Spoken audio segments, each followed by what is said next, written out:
Hello, welcome to Rebel Religion. And welcome to our debate, which would be series three, around body image and how it connects with both your mental health and social media.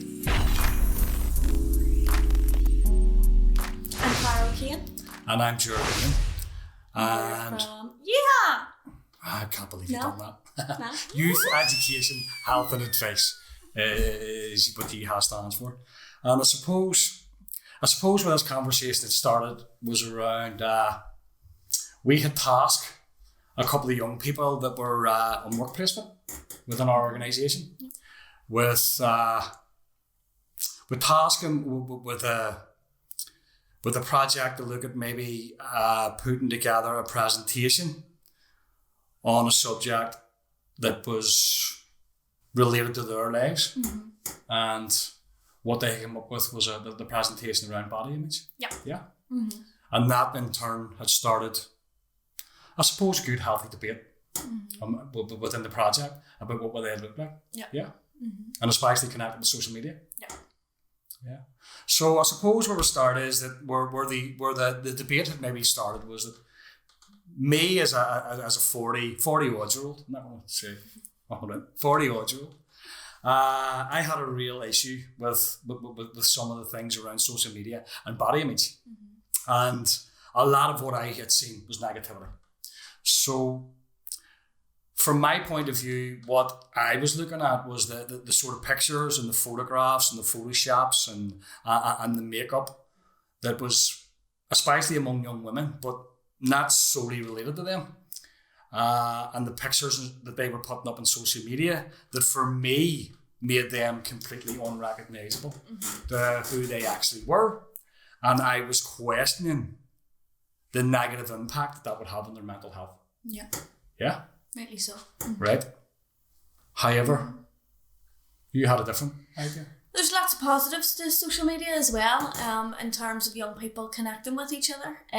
As long as they're still getting the human connection sort of outside of social media as well. There is lots of positive influencers around health and well-being on social media. YouTubers and stuff that would promote positive mental health and stuff. So I would say that that's quite a positive influence for young people. On the flip side of that, social media can bring with it obviously the negatives as well, in terms of whether who they are sort of perceived as on social media is what they really are or who they really are. Sometimes it's quite easy to hide behind lots of filters, or makeup or angles or lighting or stuff like this. Some young people can sort of be looking at a photograph of an influencer who's maybe taken 50 selfies with lots of different lighting and angles and different sort of from different perspectives. Like a professional? Yeah. More like a professional photograph? Yeah. Yeah. And they know what way to swing it, whereas young people maybe are looking at this photograph and thinking, oh, well, that person has just lifted their phone and taken a selfie, when they actually have no idea the amount of work that's went into that. So young people are really looking and comparing and despairing. There's such a sort of emphasis around that in society at the minute, the sort of compare and despair method that's happening. Young people are looking at other people's lives. Most of it, a lot of the time, isn't a real perception of what that person's life looks like. You don't put all of the dark and dull moments on social media. A lot of the time you're bigging yourself up, or you're saying sort of how amazing everything is or how you're living your best life. And young people are seeing that and thinking, well, why am I not like that? Or why am I not sort of getting... Is it something about expectations or a level of expectations that maybe is unattainable to some young people maybe? Mm-hmm. Yeah? Yeah, I would say so. That it's not necessarily reality. It's not the real world. I think one of the negative things when I look at that is that, you know, when you speak about influencers and people like that I'm not really familiar with, to be honest. So you'll have to excuse my ignorance in some ways. But what would worry me as far as these influencers are concerned is that, you know, we live in a society where young people are used to getting what they want and what they need at the click of a button or the click of their fingers. Yeah. So whatever they want and whatever they need, they want it yesterday. Mm-hmm. And the like of social media and today's society provides that. Mm-hmm. So what would worry me was that if they can't attain to the expectations of the influencers and these sort of beautiful people, for want of a better word, then are they liable to attempt something negative, dangerous, in an attempt at a shortcut to try and reach something that is unattainable? Definitely. Yeah. Yeah. Mm-hmm. I think that is one of the big risks with it. Because if you look at sort of 15, 20 years ago, you had to turn on the TV onto maybe a music channel or something, lift a magazine off a shelf to look at these sort of beautiful people, as we call them. Now, if you're looking at influencers, you're very unlikely to get anyone who doesn't look like a supermodel to be one of these influencers. And I think definitely that could be sort of detrimental to young people's self-image and self-esteem if they're thinking, why do I not look like this? But I think it's super important then sort of us as youth workers, teachers and other influencers, real life influencers in young people's lives to be focusing on the actual young person and who they are as a young person, no matter what they look like, focusing on their strengths, all the positive parts of their personality, and help them sort of be comfortable in their own skin so that they're not comparing themselves to other people on social media, or if they are, that they're sort of realising their own potential and their own strengths and all the beautiful things about themselves, as well as sort of looking at. So if they are attaining to be somebody, it has to be realistic. Yeah. Are there realistic influencers out there?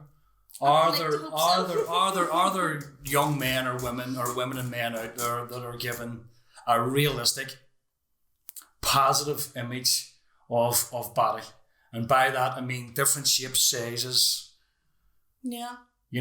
colours, whatever way that looks like, makeup artists, or is it all model like people that are doing it?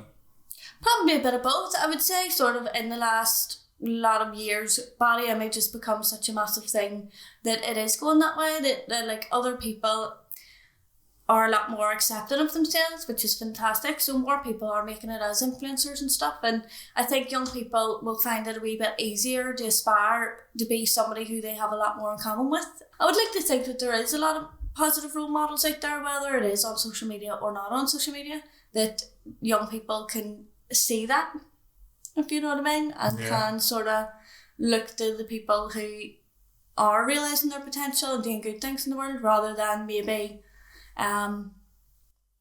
working at the gym for 18 hours a day just to get that perfect sort of shade whenever they're doing their selfies, or someone who, again, as I say, is maybe sitting in their room for 18 hours a day doing makeups or something along them lines. That there is people out there that are sort of out doing good things in the world and trying to make the world a better place. Yeah, so I suppose what we're talking about again then is balance. Yeah. And how you balance that. Mm-hmm. Some of the things that come up that I was interested in, that the girls come up with in the presentation, around the negative sort of side, or looking for shortcuts, is, and this doesn't, as I said, this doesn't relate solely to young women. It's getting more and more prevalent with young men as well. Of course, we've seen that too. But, when they were talking about the like of trying to attain this kind of beauty or this kind of status by maybe trying to find sites on the internet where they were buying cheaper makeup, where they were buying, I don't know, I suppose it'll go into sort of untested makeup and untested diet pills and, all this sort of stuff that they could find within their price range. However, the dangers are but then I suppose obvious. Yeah, it's up to sort of the other people around the young people, or people who might be looking into this, because that is such a risk, and they're at such a risk of harming themselves, that we sort of try and educate around that, and try and sort of get them to resist it, and to actually, as you say, not take a shortcut, go the healthy way, and try and better themselves and for the right reasons, because they want to be better, rather than to look better or just for sort of more superficial sort of reasons. Yeah. I think it boils down to self-esteem, and it's all around trying to make the young person comfortable in themselves no matter what they look like, and it's about looking at them as a whole person around every part of themselves as their self rather than as a body. So what our message for me would be then? Maybe along the lines of you gotta feel good before you look good. 100%. 100%. Yeah. And I think that sort of transverses all the different parts of young men, exercise, young women, and whatever. No, if you're looking in the mirror and you're seeing something different than everybody else sees, you know, I suppose I don't know what way to put that, because that happens with everybody. No. But if you're unhappy with what you see, then you have to change the inside before the outside. Yeah. Yeah.